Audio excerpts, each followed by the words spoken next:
13-14 मार्च को उत्तर भारत के क्षेत्रों में एक नया पश्चिमी विक्षोभ पहुंचने की संभावना है। तो उसकी वजह से किस प्रकार से मौसम रहेगा इस वीडियो में जान लेते हैं। नमस्कार, मेरा नाम कमल कुमार है और आपने देखना शुरू कर दिया है कैदों तक मौसम। तो इस वीडियो में हम जानकारी देंगे कि समूचे भारत के ऊपर 10 दिनों तक किस प्रकार से मौसम रहने की संभावना नजर आ रही है। सबसे पहले आज के मौसम की चर्चा की जाए तो आज 5 मार्च है। हल्का पश्चिमी विक्षोभ उत्तर भारत के क्षेत्रों के ऊपर है।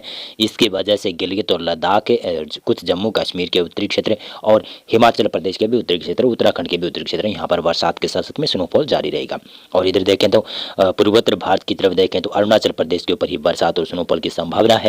और बाकी भारत के क्षेत्रों में मौसम शुष्क रहेगा। दक्षिणी, मध्य, उत्तरी और पूर्वी भारत के ऊपर मौसम शुष्क रहने की संभावना नजर आ रही है। और इसी प्रकार से देखेंगे तो यहाँ पर जो 6 मार्च का मौसम देखें तो 6 मार्च को कुछ पंजाब के ऊपर, हरियाणा के ऊपर, राजस्थान के उत्तर पश्चिमी क्षेत्रों के ऊपर यहाँ पर बादल काफ़ी ज़्यादा घने हो सकते हैं। पंजाब के कुछ भागों पर बूंदाबांदी हो सकती है, ज़्यादा संभावना तो नहीं है। ज़्यादा ओलावृष्टि, आंधी तूफान की भी गतिविधियाँ नहीं होने वाली है। कहीं कहीं पर तेज हवाएं जरूर चल सकती है। राजस्थान हो गया, पंजाब, हरियाणा के क्षेत्र हो गए, यहाँ पर कहीं कहीं पर तेज हवाएं जरूर देखने को मिल सकती है। दिल्ली एनसीआर में भी बादलों का डेरा रहेगा।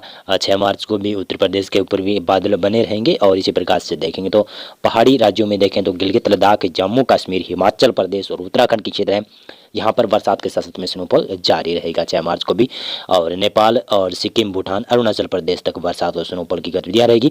और असम, मेघालय, नागालैंड, मणिपुर, मिजोरम में मौसम शुष्क रहेगा। इधर बिहार से लेकर आप झारखंड, पश्चिमी बंगाल, उड़ीसा, छत्तीसगढ़ से लेकर आप केरल, तमिलनाडु तक और महाराष्ट्र तक भी मौसम शुष्क रहेगा। गुजरात और मध्य प्रदेश में भी मौसम लगभग शुष्क रहेगा। यानी मध्य भारत, दक्षिणी भारत, पूर्वी भारत में मौसम शुष्क रह सकता है।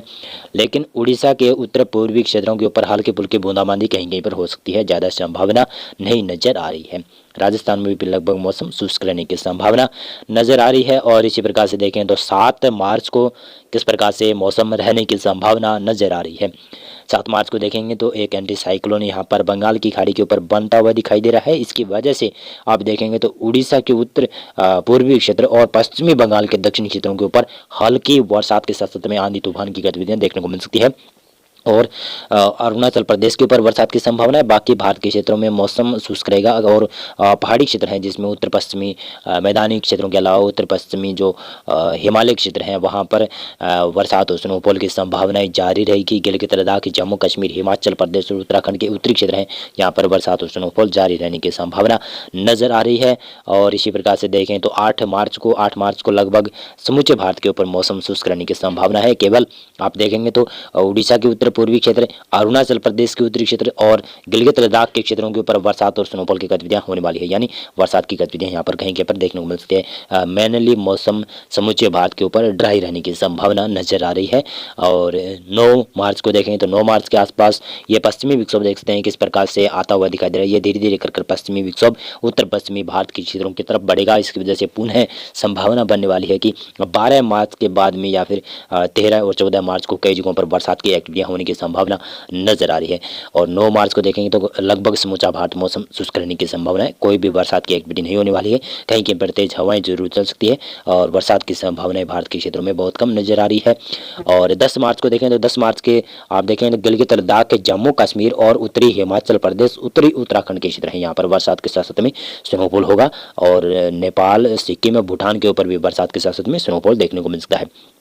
पूर्वोत्तर भारत में मौसम शुष्क रहेगा। पूर्वी भारत और दक्षिणी भारत में भी लगभग मौसम शुष्क रहने की संभावना है। मध्य भारत और उत्तर पश्चिमी भारत के क्षेत्र हैं जिसमें पंजाब, हरियाणा, राजस्थान के क्षेत्र हैं, दिल्ली, उत्तर प्रदेश के पश्चिमी क्षेत्र हैं, गुजरात में लगभग मौसम शुष्क रहेगा। बादल जरूर होना शुरू हो जाएंगे। पश्चिमी राजस्थान के क्षेत्रों से बादल बढ़ना शुरू हो सकते हैं। और इसी प्रकार से देखें तो 11 मार्च को धीरे धीरे कर मौसम में बदलाव होने की संभावना है। इस वेदर मॉडल के अनुसार थोड़ा सा ये वेदर मॉडल आगे जाकर चेंज भी होने की संभावना नजर आ रही है। लेकिन फिर भी कह सकता हूँ कि इसकी वजह से संभावनाएं प्रबल बन रही है।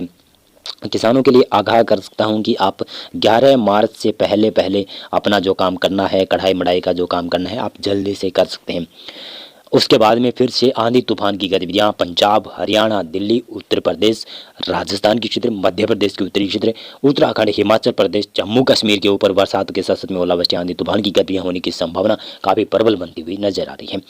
और मौसम की बात की जाए तो 11 मार्च को पंजाब और साथ साथ में राजस्थान के पश्चिमी क्षेत्रों के ऊपर बादल पहुंचना शुरू हो जाएंगे। हरियाणा के ऊपर भी बादल होंगे, दिल्ली के ऊपर भी बादल पहुंचना शुरू हो जाएंगे। लेकिन पहाड़ी राज्य है जिसमें गिलगित, लद्दाख, जम्मू कश्मीर, हिमाचल प्रदेश और उत्तराखंड के उत्तरी क्षेत्र है, यहाँ पर बरसात के साथ में स्नोफॉल स्नोफॉल जारी रहने की संभावना है।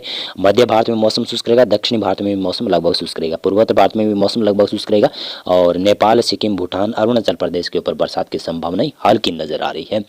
और इसी प्रकार से देखें तो 12 मार्च को धीरे धीरे कर मौसम में बड़ा बदलाव होने की संभावना है। धीरे धीरे कर एक सर्कुलेशन विकसित होगा। राजस्थान के पश्चिमी क्षेत्रों में ट्रफ लाइन भी इस प्रकार से बनने की संभावना नजर आ रही है, उत्तरी से दक्षिणी क्षेत्रों तक, और काफ़ी जगहों पर बरसात की संभावनाएं बढ़ती हुई नजर आ सकती है। वेदर मॉडल के अनुसार थोड़ा सा ये वेदर मॉडल आगे जाकर चेंज भी होगा। पंजाब और राजस्थान के पश्चिमी क्षेत्र हैं, यहाँ पर धीरे धीरे करके बादलों का निर्माण देखा जाएगा और निर्माण बढ़ना शुरू हो जाएगा, तेज हवाएं चलना शुरू हो जाएगी। दिल्ली एनसीआर, हरियाणा और दिल्ली उत्तर प्रदेश के क्षेत्र हैं और उत्तरी मध्य प्रदेश के क्षेत्र हैं, यहाँ पर भी तेज हवाओं के दौर देखने को मिल सकते हैं शायद 12 मार्च को, और 13 मार्च को कुछ जगहों पर बरसात की एक्टिविटियाँ हो सकती है। गिलगित लद्दाख, जम्मू कश्मीर, हिमाचल प्रदेश और उत्तराखंड के क्षेत्रों में बरसात के साथ में स्नोफॉल जारी रहेगा। पूर्वोत्तर भारत में मौसम शुष्क रहेगा और पूर्वी, मध्य और दक्षिणी भारत के तमाम क्षेत्रों में मौसम शुष्क रहने की संभावना। गुजरात में भी मौसम लगभग शुष्क रहने की संभावना नजर आ रही है। और 13 मार्च को देखें तो 13 मार्च को यहाँ पर काफ़ी जगहों पर बरसात की संभावना ये वेदर मॉडल जता रहा है, तो इसकी वजह से काफ़ी नुकसान और दोबारा से होने की संभावना नजर आ रही है। गिलगित लद्दाख, जम्मू कश्मीर, हिमाचल प्रदेश, उत्तराखंड के क्षेत्रों के ऊपर बरसात के साथ साथ में स्नोफॉल रहेगा। यहाँ पर दिल्ली और पश्चिमी उत्तर प्रदेश के क्षेत्रों से लेकर पंजाब, हरियाणा का समूचा क्षेत्र है और राजस्थान का उत्तरी क्षेत्र है, जिसमें यहाँ पर फलोदी, जोधपुर के उत्तरी क्षेत्रों से लेकर आप सीकर, झुंझुनू और जयपुर के उत्तरी क्षेत्रों से लेकर यहाँ पर श्रीगंगानगर, हनुमानगढ़ और चूरू और बीकानेर के क्षेत्र, अनूपगढ़ के आसपास के क्षेत्र है, नागौर तक बरसात के साथ साथ में ओलावृष्टि, आंधी तूफान की गतिविधियाँ हो सकती है। और ये वेदर मॉडल थोड़ा आगे जाकर यानी कई दिनों के बाद में थोड़ा बहुत चेंज होने की संभावना है, लेकिन पश्चिमी विक्षोभ काफ़ी बड़ा आने की संभावना नजर आती हुई दिखाई दे रही है। एंटी साइक्लोन देखेंगे तो बंगाल की खाड़ी के ऊपर बन रहा है, इसकी वजह से भी लगातार नमी की मात्राएं बढ़ेगी और अरब सागर की तरफ से तो लगातार नमी की मात्रा आई और साथ साथ में बंगाल की खाड़ी की तरफ से भी हवाएं बढ़ने की संभावनाएं प्रबल नजर आ रही है। तो इसकी वजह से फिर से आंधी तूफान, ओलावृष्टियाँ की गतिविधियाँ फिर से देखने को मिलेगी, जो कि उत्तर पश्चिमी भारत के क्षेत्रों में यहाँ पर शायद 12 और 13 मार्च के आसपास और कुछ 14 मार्च के आसपास भी ये बरसात की एक्टिविटियाँ जारी रह सकती है।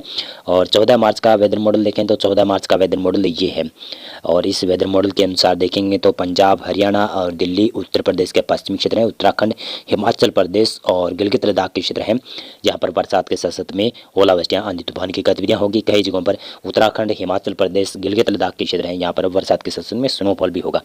पूर्वी भारत के ऊपर भी मौसम धीरे धीरे कर बदलने की संभावना नजर आ रही है। जब ये सिस्टम पूर्वी भारत की तरफ शिफ्ट होगा और पूर्वी भारत में इसका वजह से बरसात की संभावनाएं बढ़ जाएगी। पश्चिमी विक्षोभ के प्रभाव से सर्कुलेशन बनने की संभावना है, जो कि ये बांग्लादेश के ऊपर बनेगा। इसकी वजह से पश्चिमी बंगाल और उड़ीसा के ऊपर धीरे धीरे कर बरसात की संभावना बढ़ जाएगी और बिहार के भी पूर्वी क्षेत्र हैं वहाँ पर भी बरसात की संभावनाएं बढ़ सकती है, लेकिन ये वेदर मॉडल आगे जाकर चेंज भी हो सकता है। तो मौसम पूर्वानुमान और मौसम विश्लेषण में आज के लिए बस इतना था। वीडियो को लाइक और चैनल को आप सब्सक्राइब कर सकते हैं। बहुत बहुत धन्यवाद आपका पूरा वीडियो देखने के लिए।